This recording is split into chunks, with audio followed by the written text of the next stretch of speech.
Hey, DawgNation, my name is Brandon Adams, and this is DawgNation Daily, the daily podcast for Georgia Bulldogs fans, presented today by Engineered Solutions of Georgia. We're going to cover a lot of ground in today's show. I'm going to begin today by talking about one area in which I think that Kirby Smart consistently excels that probably doesn't get enough attention, and I think we see another example of that, both in terms of how Georgia seemingly is doing this well, while the rest of the SEC is doing it to varying degrees of success.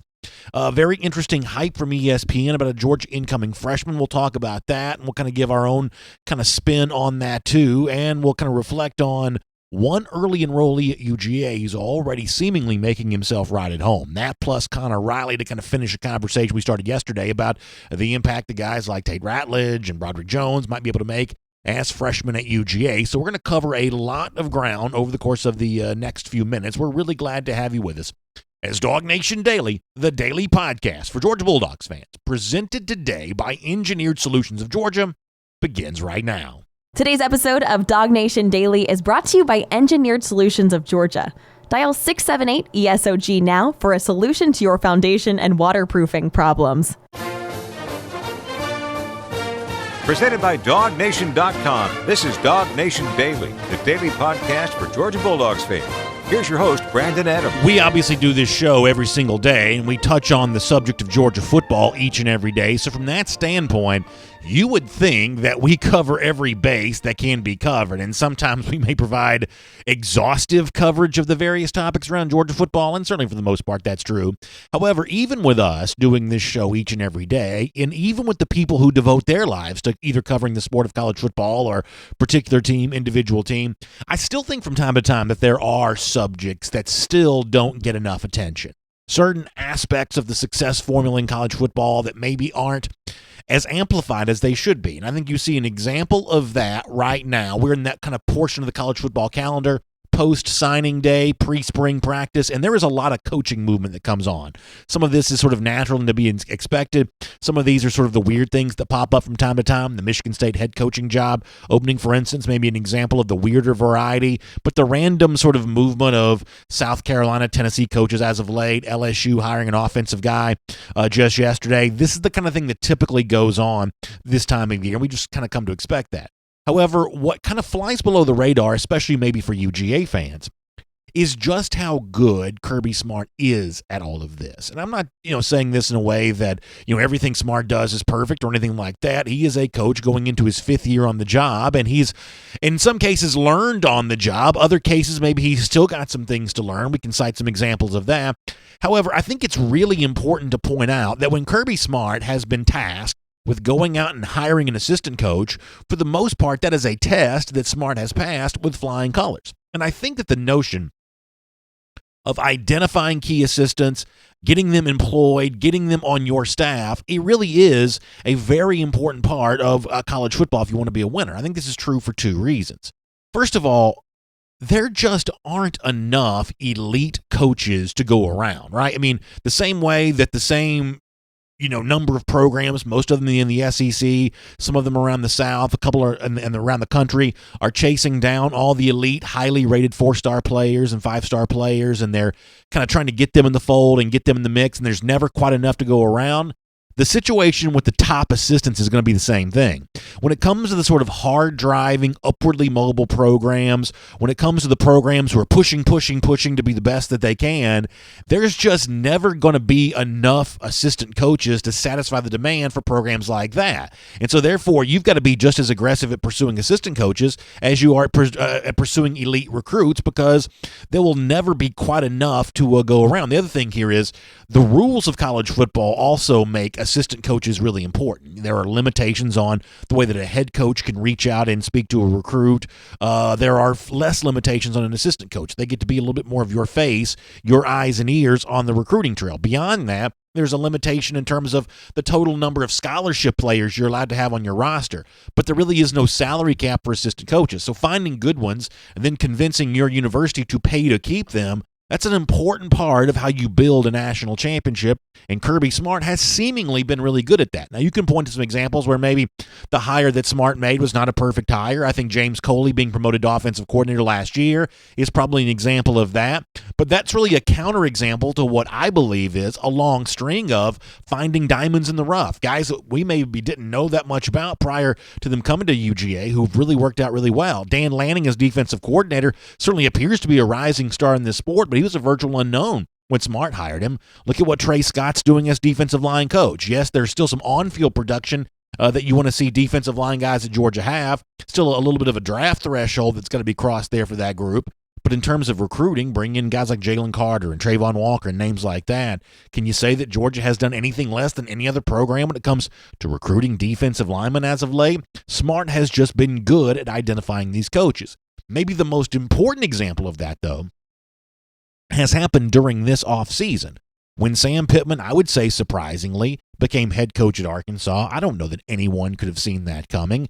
And with Pittman such a central figure with so many of the most important recruitments for Georgia, all those offensive line guys, especially knowing that Andrew Thomas was definitely leaving to go to the NFL draft. Isaiah Wilson could make that decision. Ultimately, he did make that. To suddenly have no Sam Pittman to hold that offensive line class in place, my gosh, that's a huge challenge for Georgia to deal with. But you know by now how Georgia dealt with it. Bringing in Matt Luke, who had most recently been head coach at Ole Miss. Luke did amazing work on the recruiting trail, keeping everybody in place, at least for the most part. You did lose the one guy, Josh Braun, slipped away. But everybody else, the key components, the most important players in that discussion, all remain with Georgia. They recommitted themselves and they repledged their dedication to UGA, and Luke would seem to have been already paying big dividends as a very successful hire for Kirby Smart and UGA. When Smart spoke on National Signing Day, he did kind of give a little bit of the backstory in terms of just how influential Luke was in holding on to these offensive linemen and then the way that the timing of all this played out. It's really actually a lot more difficult than Smart made it look to get a guy like that in place and have him re-win the recruitment for a lot of guys who had a lot of other options. Here's Kirby Smart talking about Matt Luke. Coach Luke was a big part of that energy. Getting him on staff fast was probably one of the critical roles to that transition, that it wasn't a long time and a process where they had to sit in the unknown. 3 days after Coach Pittman left, these kids had somebody new to meet, and getting to meet them before the middle dead period, the Christmas dead period, was critical so that he could communicate with them throughout that period and keep a relationship. And he's got a lot of energy. He's been a blessing for us and an addition that helps me from a head coach standpoint. So it did help a lot with the offensive line. Yeah, he's obviously got that head coaching experience, as Smart mentions, but it's that energy. We noticed that. If you watch on video, you saw us play a clip a moment ago of the interview that I did with Luke on the field from the Superdome after the Sugar Bowl. He's got that energy, even those moments like that. It's very easy to understand, how that translates to recruiting and how he was able to make an impression on Broderick Jones, make an impression on Tate Ratledge, two guys that could have gone pretty much anywhere, to convince Cedric Von Prawn-Granger that this was still the place that he needed to be. Easy to understand how Luke did that, and Smart deserves some credit for acting as boldly as he did to get Luke hired and hold on to those offensive line recruits, because if Georgia has great success, not just in 2020, but in future years, it's those linemen that Luke helped win the recruitment for that are going to go a long way towards determining that. So I think you've got to give Smart some credit for that. But it's not just Luke this year that's an example, I think, of Kirby Smart kind of doing a pretty good job of navigating one of the most important factors in being a head coach at the SEC level, and that's in hiring these assistant coaches. Go back and look at last year for a second when Georgia wrestled away Charlton Warren from Florida. At the time, a lot of Florida fans kind of mock that because after Warren came here, Florida still won the recruitment of Khair Alam, one of those February battles from a year ago. But y'all know that these decisions are not short-term deals. These are long-term, long-range issues, and Charlton Warren seems to be doing really well in place for Georgia. I mean, think about what Keely Ringo is going to be for the Dogs. That's the defensive back that Warren's going to get a chance to work with. Guys like Major Burns and Jalen Kimber are already on campus. A lot to like about them. Adding a Darren Branch late in the process. Charlton Warren as a defensive backs coach seems to be the kind of guy that guys like that want to play for. In fact, I think we may have this photo of Warren last night tweeting this out. The defensive backs who are still there, already there, kind of enjoying a meal at his house last night, a little bit of fellowship. And if you're watching in video, you see the smiles and all this. I'll put a link to this when I post the regular show as well, the podcast later on. Certainly look looks like the defensive back core there at Georgia's one big happy family right now, having a good time and getting along with each other. You see Richard LeCount, the senior leader of that group, kind of prominent right there in the middle too. It seems like Warren is kind of fitting in and doing really well at Georgia. It's also fair to say, for those of us who like being Gator haters, who kind of like the idea of the zero-sum game of college football, something being good for Georgia, also being bad for Florida, how those Gators doing when it comes to defensive back recruitment in the absence of Charlton Warren? Remember Avante Williams at the end of the cycle just this past week? Florida thought they had him racked up, thought he was going to be announcing his pledge to the Gators and signing on the dotted line. What does Avante Williams end up doing? Surprisingly, he goes to Miami instead. That's the importance of having those key assistants in place that help you win the recruiting battles that you think you're supposed to win. So listen, there's a lot to be said about what Kirby Smart is building at Georgia, what he still needs to do, areas in which he still needs to grow to become the kind of guy that can deliver Georgia fans what they crave, which is a national championship. However, I think it's also important to note the ways in which Georgia already resembles the very best programs in this sport. The ability to lose an assistant, replace that guy with somebody effective, keep the train on the tracks when it comes to recruiting, setting the team up for success in the upcoming season. That is an area of the coaching discipline that Smart already seems to have down pretty well. My name is Brandon Adams, and this is DawgNation Daily, the daily podcast for Georgia Bulldogs fans. We're presented today by Engineered Solutions of Georgia. We're glad to have you with us no matter how you get to us today. Live on video, 10 a.m., Facebook, YouTube, Twitter, or on the radio at noon on Athens Sports Radio 960 The Ref, and we are available as a podcast wherever you find them, including the world-famous DawgNation.com. Just really, really glad to have you with us today. And as I said before, we want to appreciate our friends at ESOG for making it all possible. You know, they are there to solve your problem. If you've got like a cracked foundation or like some water creeping in. By the way, with all the rain we've been having over the last couple of days, a lot of folks kind of finding those waterproofing issues maybe showing up in their house. You see water where water's not supposed to be. Well, listen, ESOG is a solutions-based company. That means they can help fix that problem for you. And by the way, when it comes to some of this kind of stuff, some of these issues can be more substantial. And that's another reason to trust our friends at Engineered Solutions of Georgia, because they have 2 full-time engineers on staff. That means really smart people working to solve the problem that you have. They also offer a fully transferable triple protection warranty on materials, installation, and design. They're also a proud partner of the Georgia Bulldogs. Another reason to celebrate our friends at Engineered Solutions of Georgia. So give them a call. Easy phone number to remember. Call 678-ESOG now. That's right, dial 678-ESOG now. That'll get you in touch with our friends at Engineered Solutions of Georgia. We'll get Connor Riley here coming up in just a couple of moments. A lot of interesting things he's written at DawgNation.com over the last couple of days. One of the things that Connor also kind of touched on was something we saw on the pages of ESPN.com in the last couple of days too. So before we bring on Connor, let me deal with this for a moment as we go around the doghouse. And we love the offseason hype. We love the hot takes. We love this guy's going to be good. This guy's going to make an impact. Watch out for this guy, whether it be Georgia or anything else around the SEC or college football.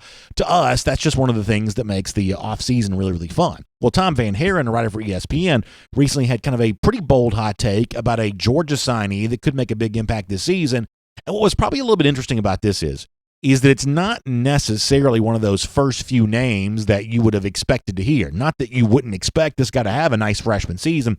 That's obviously a possibility, but to be prominently mentioned maybe above all others is to a degree maybe a bit of a surprise. The name that Tom Van Haren from ESPN.com highlights is Georgia incoming freshman receiver Arian Smith. Let me read you a couple sentences here.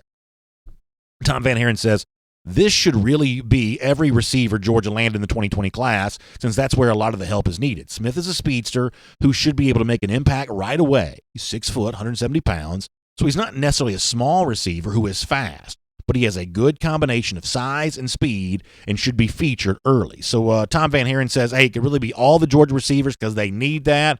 But it's still interesting that it's Smith in particular highlighted by Tom Van Haren. And obviously this kind of dovetails back into the recruiting conversation that seemed to be going on a lot when it comes to Arian Smith, that he was the one guy that maybe reminded you the most of what Georgia had when it had McCole Hardman, doing big things for the Dogs in 2018, kind of breaking out in 2017. And I understand where that comes from because of the speed that Smith has. I do think the next McCole Hardman label at a certain point becomes a little bit of a challenging thing to deal with, not quite as much as the next Roquan Smith label has been for UGA linebackers. But when you see the success that McColl's had the NFL level, when you realize the dynamic things that he did in the Georgia uniform, asking anyone to do that early in their Georgia career might be kind of a lot to ask for, but nonetheless, it's interesting to see ESPN highlighting Arian Smith that way. I would also suggest something else here for a moment, that in terms of being a freshman receiver that breaks out at Georgia, speed might not necessarily be the only way to do that. Yes, Georgia needs more speed, but there might be another way for a freshman receiver to make a name for himself at UGA. Let me give you an example of this. Georgia recently published a really fun video. DJ Shockley, our buddy, speaking to the early enrollees from UGA. They're on campus in Athens. Access to those guys, obviously, because it's the official site. And one of the guys that was prominently featured in this video was another receiver, Justin Robinson. Now, let me let you first of all hear Robinson on kind of how he's getting acclimated and how things are going for him and just kind of getting settled into UGA. But then after that, there's another point on Robinson I want to make. Here is a DJ with Justin Robinson, the subject of being an early enrollee. It's a feeling like no other, I came from bowl practice, I was a little nervous, just getting the feel of everything. But, the team, made me feel like it was home. And, being here with these guys, be like my brothers, felt like I grew up with them, So getting settled in, getting comfortable with the players, the campus, and everything else, and that comfort level that Robinson has on campus at UGA already gives him a chance to kind of display what I think is a nice little collection of confidence that Robinson already seems to have in his own abilities, because DJ Shockley asked him what he brings to the table for UGA, and Robinson doesn't really hold back. And I think in the answer here from Robinson, you see something else beyond just speed that might be a big factor for freshman receivers this season. Here's Justin Robinson. What do you think is the best thing you bring? Shoot, jump ball, I'm going to get it. Yeah. Shoot, down the field, just all that. I just feel like they ain't had nobody to just go get the ball last year. So listen, when you hear that confidence from Robinson, now he's also got the benefit of being on campus right now. It's certainly very easy to imagine him really settling into a nice role at UGA, and maybe he could be one of those guys that could have one of those breakout seasons for Georgia this year. But even beyond that, speed's not the only way this is going to happen. Ball skills are going to be important too. A willingness to just go get the football, as Robinson discusses there, is going to be important there as well. So I'm excited about what Arian Smith brings to the table for Georgia, because he can outrun a lot of the guys he'll be lined up against. But outrunning someone is not the only way to get open. There are other ways to do that as well. And Robinson and Marcus Rosemy, who'll be here later on, Jermaine Burton, who'll show up this summer as well, they're going to get a chance to put a lot of that kind of stuff on display. So that competition amongst these freshman receivers to step in and play and earn some playing time early, that should be a fun thing to watch for Robinson this spring, the rest of the guys this summer, as some true contenders for early playing time emerges. It's Around the Doghouse here on DawgNation Daily, presented by Engineered Solutions of Georgia. I've actually got one more clip on Justin Robinson I want to play for you later on in the program. This one may be more interesting than the others. We'll do that coming up in just a little bit. For now, though, for more on this subject and really interesting research on what the offensive line situation might look like for the Dogs this year, let's get ready to talk to our buddy Connor Riley. From Athens and across the SEC or wherever the recruiting trail may lead, here's a DawgNation.com insider. One of my favorite things about Connor Riley is, even during the offseason, incredibly prolific when it comes to just pumping out content and kind of keeping you up to date on everything happening with UGA and kind of how spring practice is going to look and how the finishing touches of the 2020 recruiting class came together. An example of that from yesterday was a really in-depth, I want to say maybe a research piece on what freshman offensive linemen have looked like in the SEC and major college level. Georgia obviously has a couple of pretty interesting impact potential freshmen anyway, and yet the numbers suggest counting on those guys for too much might be a little bit of a risky bet. For more on that, let me bring in Connor right now. Connor, thanks for being a part of the program today. I hope you're doing well. Doing good, BA. How about you? I'm doing really well, and I guess a lot of folks heard us talk about this yesterday, and a lot of folks have read your piece at DawgNation.com. But for the uninitiated, for those who are kind of just now coming in on this conversation, take a couple of seconds, if you don't mind, and kind of just sort of set up the premise of the research that you published at DawgNation.com on Monday. Yeah, so when we spoke to Kirby Smart last Wednesday, he brought up, I asked him, how important was it that you guys landed Broderick Jones, given Andrew Thomas and Isaiah Wilson are both exiting the program, and he was quick to point out that the recent history shows that offensive linemen don't necessarily always come in and start right away. And the obvious retort to that was, well, Andrew Thomas did just that.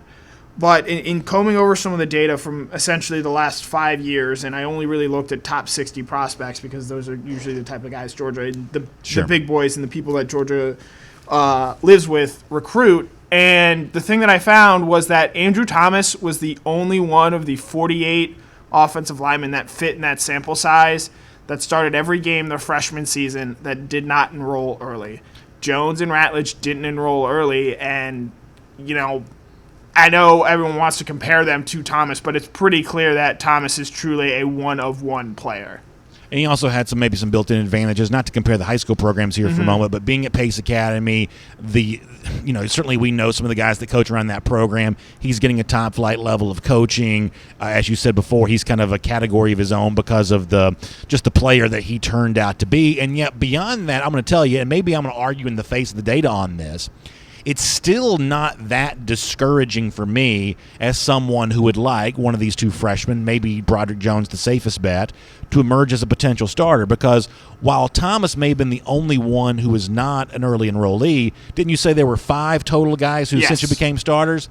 I would say that about 10% of the overall total kind of achieving at that level of success. To me, that seems like a fairly normal distribution. Obviously, the safest bet would be to say that you're not going to achieve that rarefied, level of achievement. But at the same time, it's not an impossibility to have someone really step up and emerge from that group. Right, and the data shows that there are guys who, while they may not have started game one at tackle, you think guys like Trey Smith at Tennessee, Greg Little at Ole Miss, guys who were playing early but they weren't starting at that tackle position. But as the course of the year went on, they sort of overtook that starting tackle spot. Now, I think the sort of importance of maybe potentially Jones or Ratledge starting at tackle early is that Georgia's got a brutal, I think, first 3 games and really third game when they visit Tuscaloosa. I mean, that's, in my opinion, right now, it's the biggest game on Georgia's season in terms of difficulty of winning that. And probably the toughest regular season game of the Kirby Smart era, at least on paper. I would agree with that. Yeah.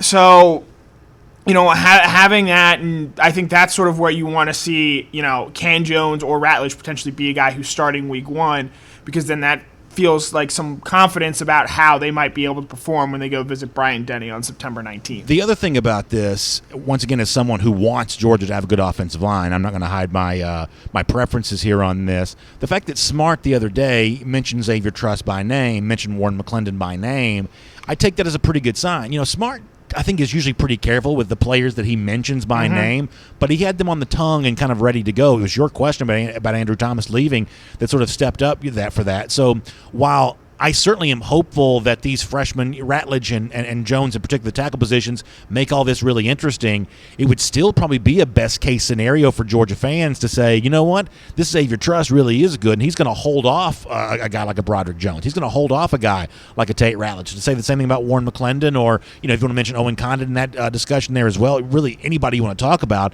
to think that guys that have been in the program who were initially recruited for depth could actually step up and prove to be, kind of worthy of that role. In a way, that would be a best-case scenario for Georgia. I just don't know that it's the most likely scenario. Right, and I think the interesting thing about Truss in particular here was he was a guy who traveled with Georgia for road SEC games last year. He just only, because of the circumstances, only ended up playing in 2 games, and that's why he redshirted.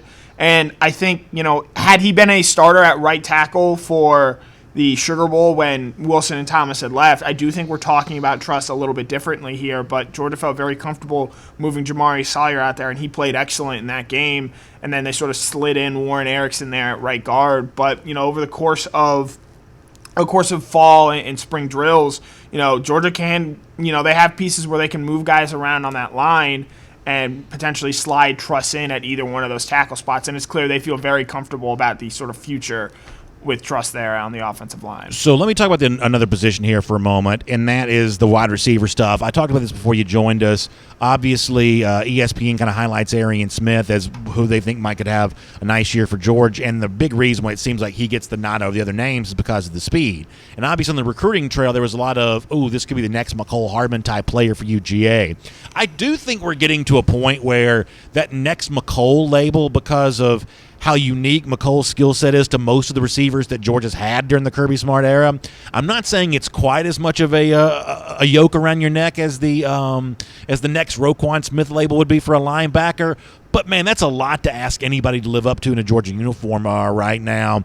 To me, it almost borders on unfair to say, hey, that guy who became a Pro Bowler in his rookie season in the NFL, we think you're the next version of that here at UGA. That's starting to ask a lot from guys, at least in my opinion. Yeah, and Hardman was a similarly, if not more, hyped recruit coming in. And, granted, he was playing a little bit of defensive back when he first got to Georgia, but he did not do a whole lot his freshman season. And I don't necessarily know if it's, right to go ahead and count on a guy like Smith.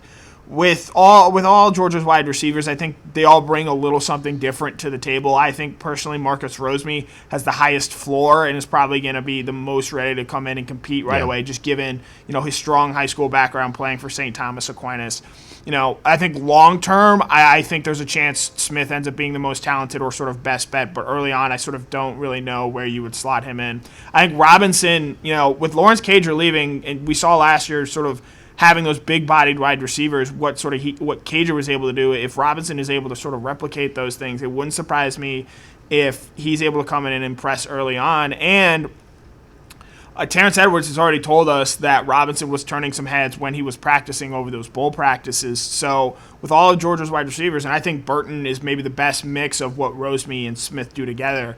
So I think one of the more interesting things, especially this will be more once we get in the fall when all those guys are on campus, is which of those freshman wide receivers is able to sort of separate and elevate themselves, because I do think you're going to need to get contribution from at least one of those guys this fall. Yeah, I think that's true, and obviously we'll all acknowledge that speed was the dimension the Georgia receivers in 2019 didn't really have, and so therefore you are looking to see who might have that for 2020, and Smith is the first name that comes to mind. But as I said before you joined us, that's not the only way to get open. I think scheme's an important part of this. I think how you design play calls to sort of work guys open is going to be critical here, and ultimately the kind of competitive stuff that Robinson talks about in some of the clips that we've played, that I think that Burton and Roseme have shown during their high school career, that just willingness to kind of go through a guy to get the football, that may end up being just as important as actual speed. George Pickens, I think, is a really good example of that from his freshman season. Blaylock probably is a bit too, because neither one of those guys are necessarily blazers themselves. Right. I saw both Roseme and Smith play at the Under Armour All-American games. And now, obviously, you don't want to take a ton away from those, given you don't necessarily know all the motivations, but I came away more impressed that week with Roseme, because as fast as Smith is, Roseme was consistently able to win in tight coverage situations against fellow elite athletes, guys who, are going to be similarly athletic to what he'll see at the next level. And for as good as Smith is as a speed receiver, he's still, I think, maybe perhaps learning the finer points of being a receiver in terms of being a route runner and getting open, whereas with Roseme, that is so much already there that, I think when he gets in the strength and conditioning program and he's able to make those small little tweaks that'll help him get, a foot more open or something along the lines of that, I do think that Roseme has that ability to win in close spaces that I think is going to help him early on in his Georgia career. All right, in the time we have left, you've written at DawgNation.com your own version of the Impact Freshman. I want to speak about that kind of for a couple of minutes here. Let me start with Kendall Milton, who's on your list.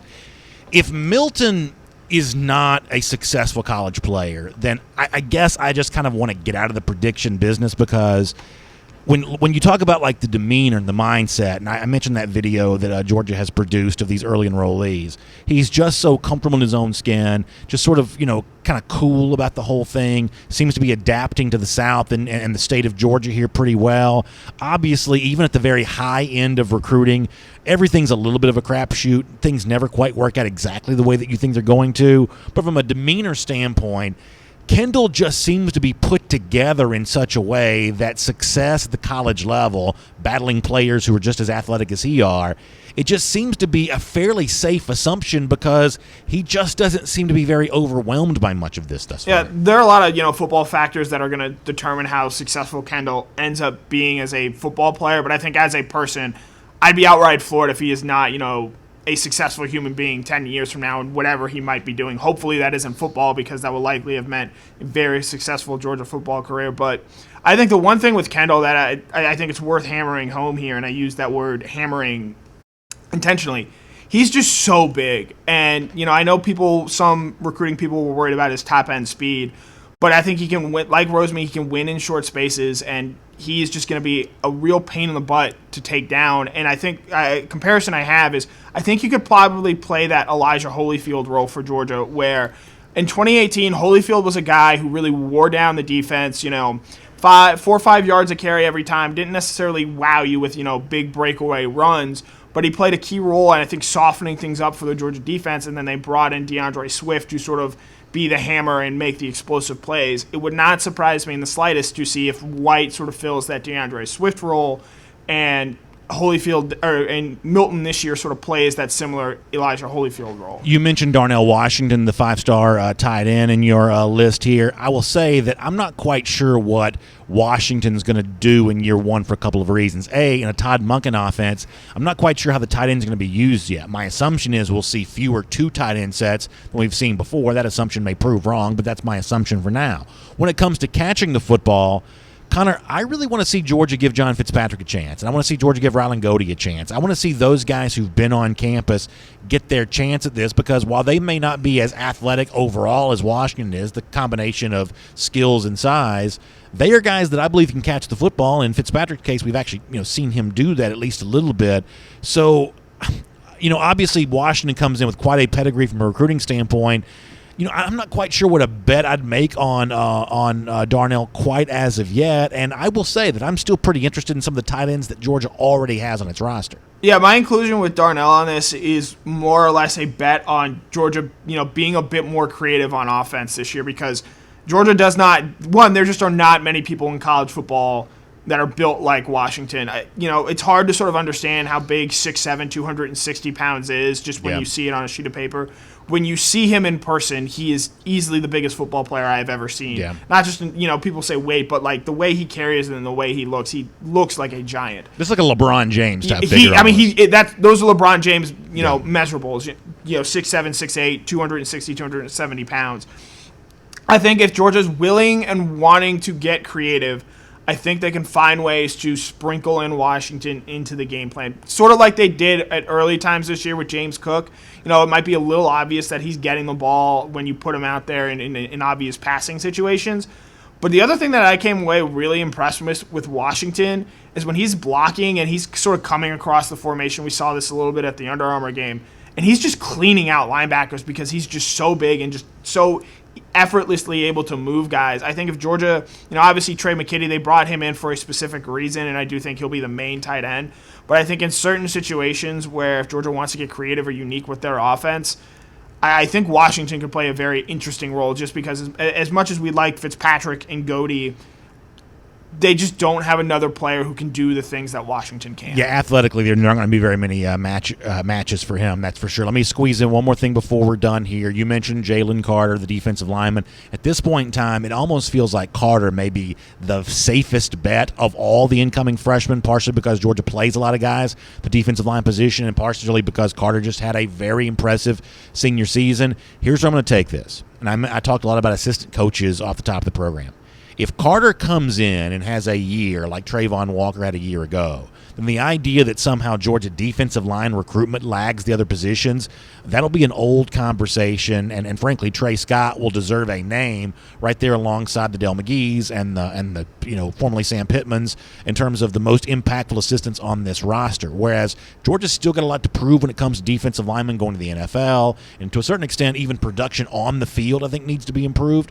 But in terms of the raw talent being brought into this program, if Carter has the kind of year that I think you and I would say that he's, projected to have, that's a pretty big statement about the work that Trey Scott's doing as a recruiter, I believe. Carter is just so already physically impressive.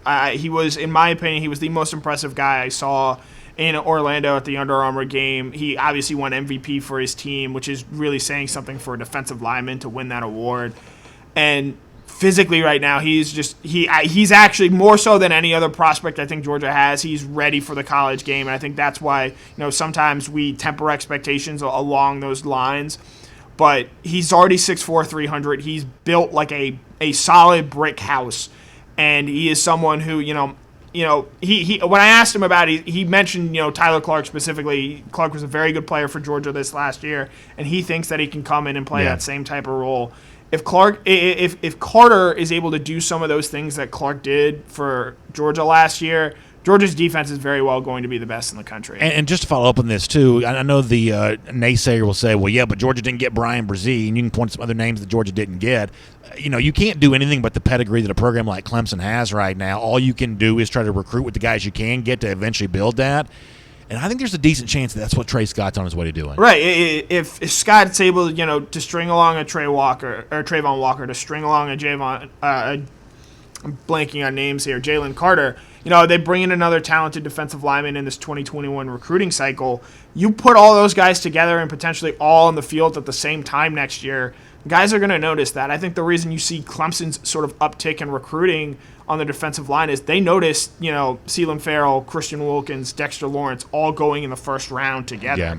And if you're able to sort of string that stuff along, you're going to have an easier time of bringing in, a Clemson-type defensive line recruiting class. And just to kind of finish this up, you kind of touched on the notion that Georgia could have the best defense in America. That's obviously on, that is available for Georgia. They certainly can achieve that this season. And I talked yesterday about the importance of the secondary when it comes to that formula and knocking balls out of the air, things like that. I do think to truly be the best, guys like Trayvon and certainly outside linebackers, if you want to count them in this discussion, like Nolan, Jermaine Johnson, I do think Georgia's still got to be more impactful there. Georgia was much better at stopping the run a year ago. Very, very good when it comes to the secondary and limiting these big pass completions. But I do want to see those front seven guys just be more disruptive, just be more, I won't go down the havoc rate road again, but I do think that best defense in America has to find a way to be impactful as well. Right. I think Georgia's done a great job of sort of limiting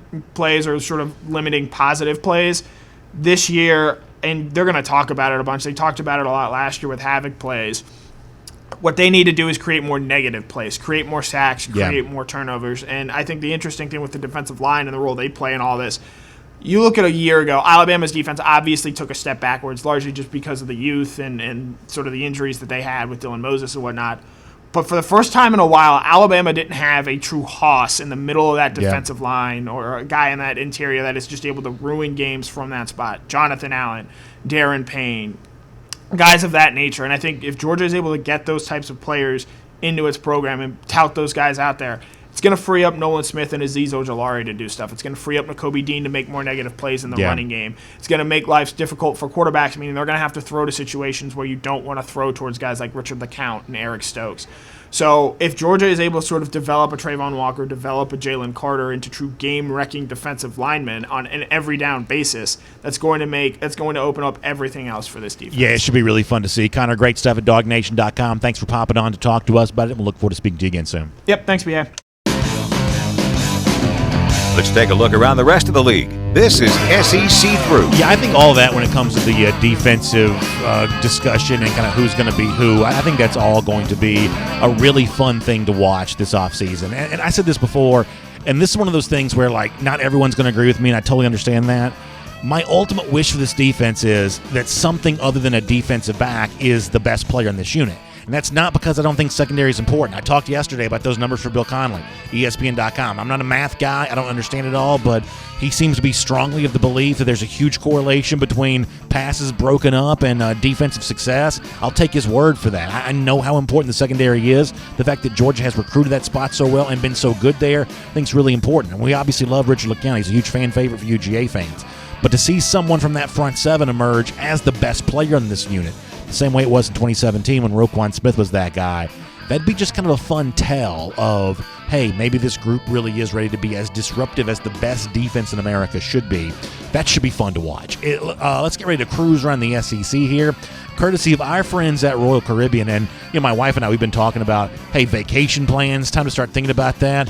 We're looking in on maybe being on a Royal Caribbean cruise coming up this summer or sometime this spring, something like that. And it's kind of funny, my wife, to hear her say what it was that kind of has her thinking about doing this again is, spending some time online, looking at some of the videos that we publish here each and every day.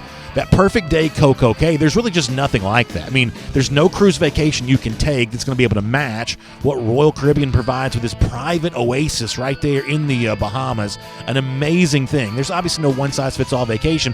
One of the things about perfect day CocoCay that's so much fun, that private island that's only available on Royal Caribbean cruises, is you've kind of got both things. You can do the thrill stuff, the chill stuff. I told you yesterday, you've got, on the thrill side, you've got like the water park and all the fun things that kind of go along with that.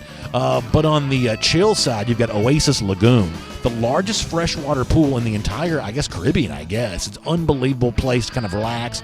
Chill island with sandy beaches. You can snorkel. You can do all kinds of fun water activities. And coming up pretty soon, the Cocoa Beach Club. This is going to be really fun. Floating cabanas. I mean, you're talking about having me at hello. Floating cabanas sounds so much fun. So check that out.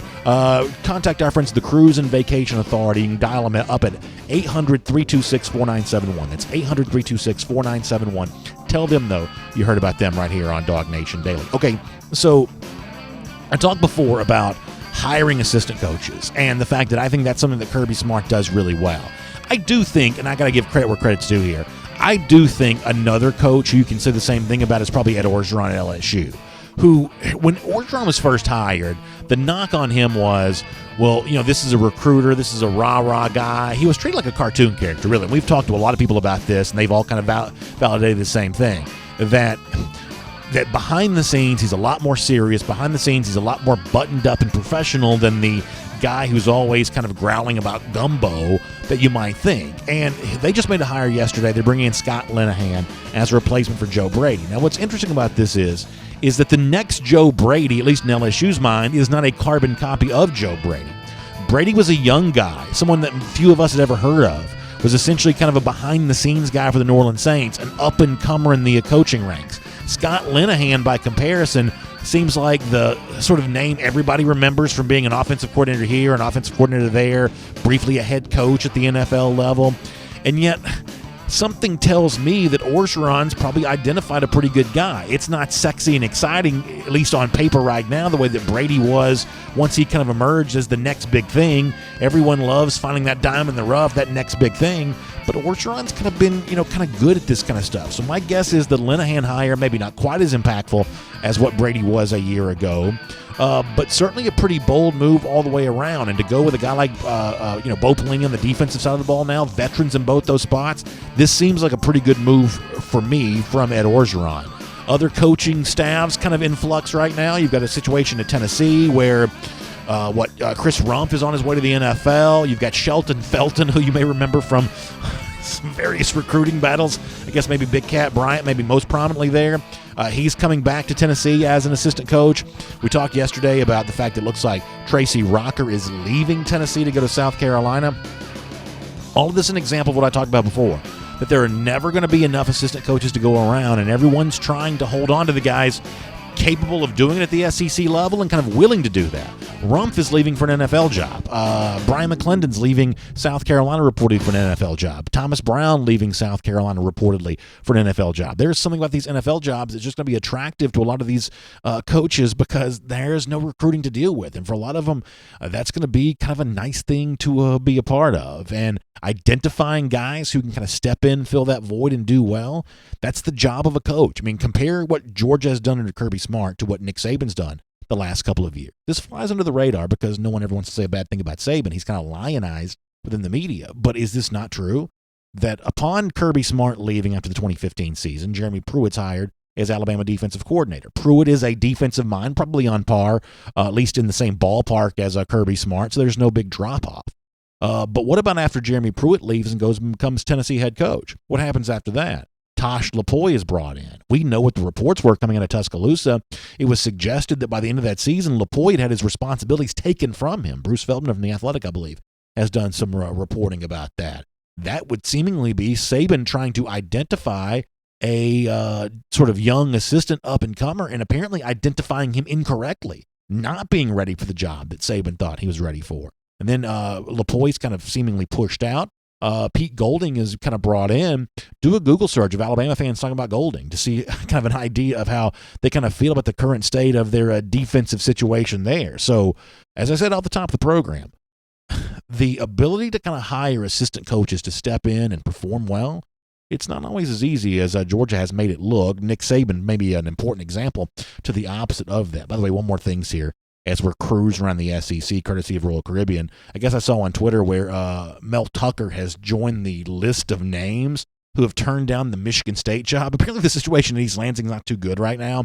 I do think that Tucker is probably a little bit of a coach on the rise here, that if he wants a bigger, better job in Colorado at some point in time, he may get it. And maybe Michigan State's a good one to stay away from right now. I'm not quite so sure Michigan State's even a better job than Colorado at this point in time. So kind of interesting there from Mel Tucker, and we'll kind of follow where that coaching search goes. And for now, we'll make that your SEC through as we cruise around the SEC, courtesy of our friends at Royal Caribbean. I want to get back more into the Justin Robinson conversation I was having a moment ago. Let me tell you about one more thing before we get there. I'm actually really excited about this. Coming up in just a few days, Friday, February 28th, we're going to be live at the Atlanta International Auto Show. We're going to do DawgNation Daily live there that day. We'd love to come by and have you see us. It's a really fun event. It's the 38th annual Atlanta International Auto Show. It's going to be at the Georgia World Congress Center, Building C. It's February 26th through March 1st. As I said before, we're going to be there on Friday, February 28th. We'll be there when the doors open at noon, so please come by and see us.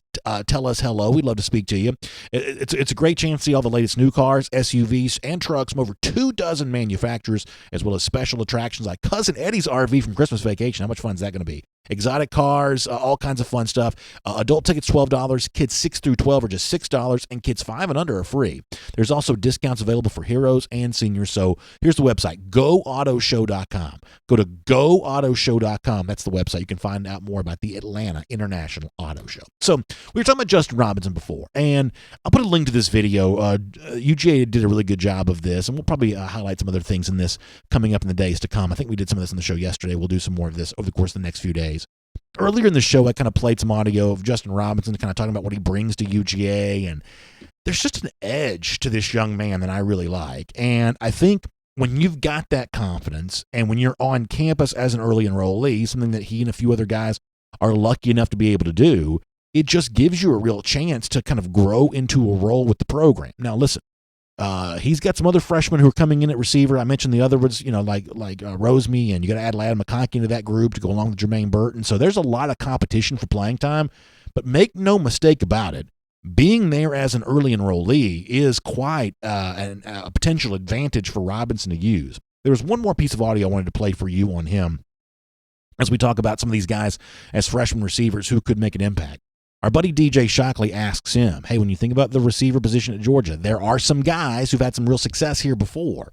What's it like to kind of live up to those expectations? What's it like to kind of be that guy now trying to follow in those footsteps at UGA? I thought this was a pretty good answer once again from Justin Robinson. I want to make sure you had a chance to hear this. Coming here had a lot of expectations, man. Obviously, this is a place that has put out a bunch of receivers as well. You see them on Sundays. What do you see yourself in that line of great receivers that have played at the University of Georgia? I feel like I'll be up there with him, Coach Hank, I feel like he'll really get me there. He's a good coach, working with Terrence, who's been in the system. I feel like they'll really put me up there with the great receivers, so I'm going to definitely be playing on Sunday.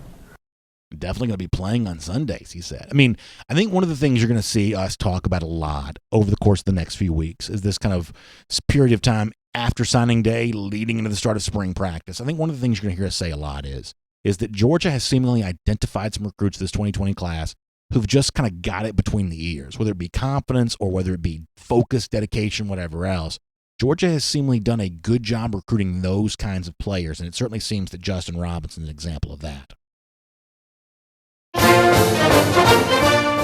And as we get ready to wrap up here, by the way, I'll say that Robinson and the rest of these early enrollees have a chance to be a part of something around here that we think is really fun.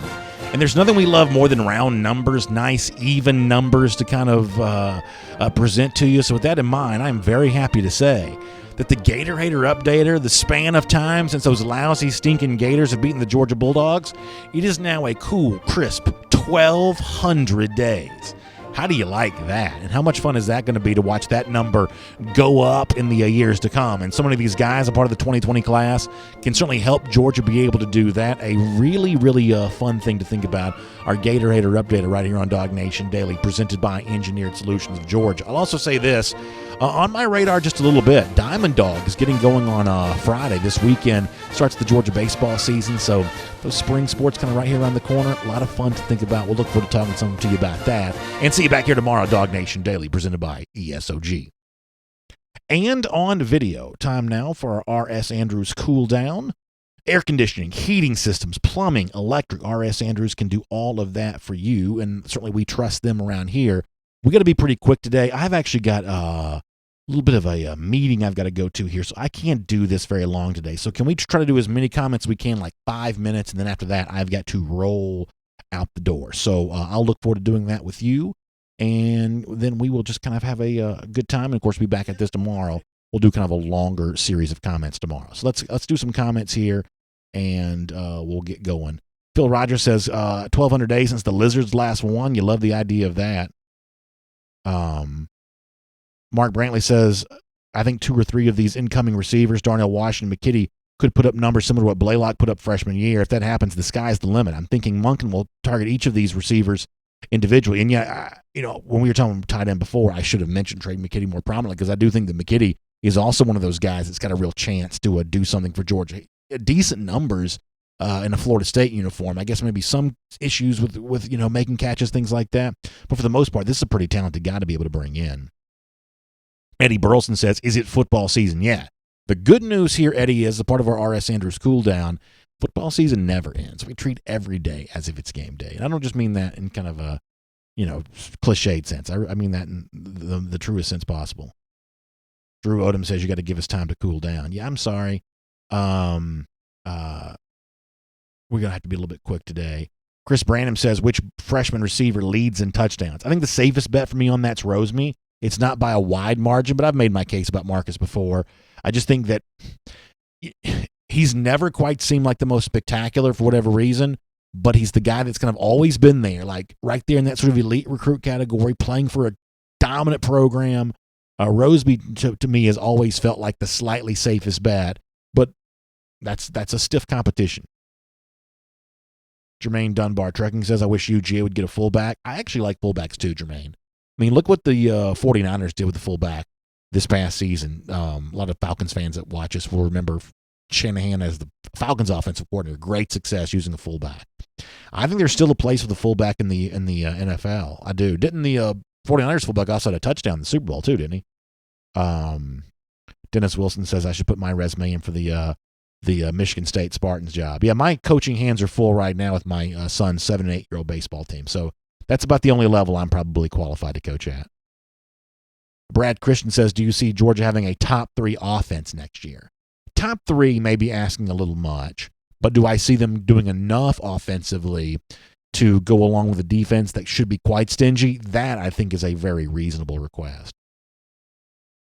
Groon D says that fullbacks are nice, but you don't have a Shanahan at UGA. That is true. I mean, I think he meant that in kind of a snarky way, but it is certainly true that when you have that kind of personnel, you do have to be creative about how you use it. That the NFL teams that use fullbacks well, this is not just some sort of ram back who's, clobbering his head into the opponent's helmet, 100 times a game. There is some creativity involved with how those guys get used, and a lot of times it creates some passing around sometimes that, if you're only kind of using a bunch of dummy routes and things like that, the presence of a fullback is not going to help you quite as much. So I think that's probably true. Andrew Hughes says, when does the rest of the class get on campus? Pretty much right after their high school academic year ends, most of these guys will show up. So late May, early June, around that time is when they're going to start popping up here. Bulldogs Mafia says Mac Jones doesn't scare me at all. Yeah, Mafia, I kind of agree with you on that. I mean, I don't think that Jones is necessarily a bad quarterback.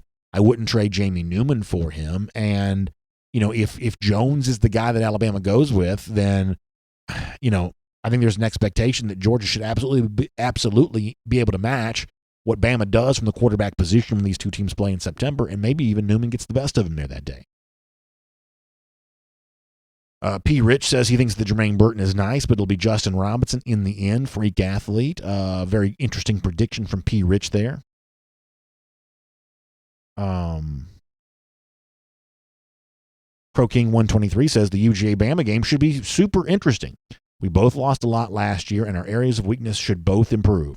We'll find out which improves the most. Michael Porter says, do you think that Milton will have a good year? Yeah, I do. I think he's the safest bet to be Georgia's second leading rusher, which history would dictate typically is a pretty strong year.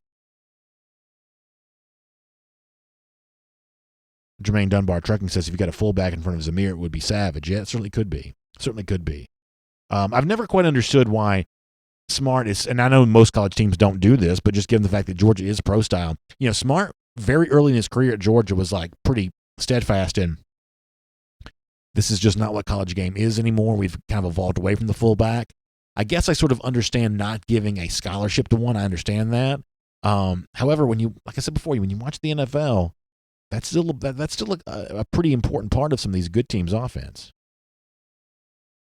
Shelton Tucker says Brandon doesn't even talk about our freshman Carson Beck. I feel like for the most part we talk about everybody. We try to give everybody their time in the sun and some love.